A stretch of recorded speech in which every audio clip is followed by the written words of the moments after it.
જી તમારું નામ? રાજુલાલ ગોપીલાલ ખટી. શું ઘટના બની?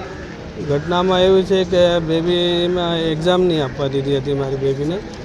એને બહાર ઊભી રાખી ક્લાસમાં અને ઘરે આવીને રડતી હતી. એ પછી અમે ફોન કર્યો સરને. મેં કીધું છોકરીને હું કામ ફીસ બાકી હતી એની, મેં કીધું આવતા મહિને ભરી દેવા હું. તો પછી એને સ્કૂલ મોકલવાની તો એ સ્કૂલ જતી નથી હતી. એ કે મારે સ્કૂલ જવું નથી કે. પછી ત્યાર પછી એક દિવસ ગઈ હતી સ્કૂલ, પાછી 4-5 દિવસ ગઈ નથી.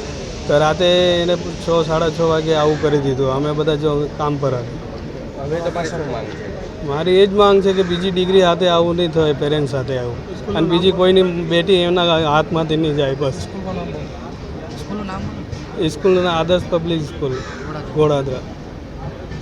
मेरा नाम विजय है। मेरी बहन आदर्श पब्लिक स्कूल घोड़ादरा में आई है। वो स्कूल क्लास 8 में पढ़ती थी, तो उसको फीस के लिए बहुत टॉर्चर किया। वो घर पे आके एक बार रोई थी, तो उन्होंने बोला कि मेरी बहन ने बोला कि वो पूरे दिन बाहर खड़ी थी क्योंकि फीस नहीं भरी। तो मेरी मम्मी पापा ने बात की थी स्कूल में फोन लगाकर, तो वो बोलते हैं कि आप जब फीस भरोगे तभी आपको स्कूल में बैठाएंगे। मेरी बहन को ऐसा बोला। तो फिर हमने वापस बात की तो वो बोले ठीक है। तो उस दिन मेरी बहन स्कूल गई थी तो भी उसको पूरे दिन बाहर खड़ा रखा। उसको बार बार तो फीस के लिए बोला गया कि फीस लेके आओ, फीस लेके आओ। मेरी बहन घर पे आके रोती थी, तो हमने वापस पूछा तो वो बोली कि उस दिन भी हमने जो बात की थी उसके बाद भी वो बाहर खड़ी रही। तो फिर मैं मम्मी पापा ने बात की तो भी वो कुछ माने नहीं। तो मैं मम्मी पापा ने बोला 3-4 दिन में फीस भर देंगे, उसके बाद भेज देंगे। तो भी मेरी बहन स्कूल गई तो भी वो लोग नहीं माने, उसको बाहर खड़ा रखा। तो उसके तो भी वो रो रही थी घर पे आके। तो फिर मेरी मम्मी नीचे बैठी थी, मैं हमारे किराना स्टोर दुकान है, तो मेरी मम्मी नीचे बैठी थी और मैं और मेरे पापा सर्विस के लिए बाहर कहीं काम पे जाते हैं।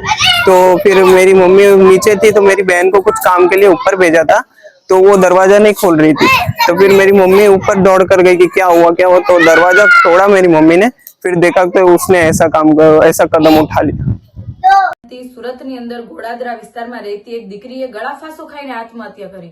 આટલી નાની ઉંમરમાં આત્મહત્યા કરી કારણ કે એમને જેમ એમના પરિવારે જણાવ્યું એ પ્રમાણે કે સ્કૂલની અંદર એમને માનસિક અને ટોર્ચર કરવામાં આવતું.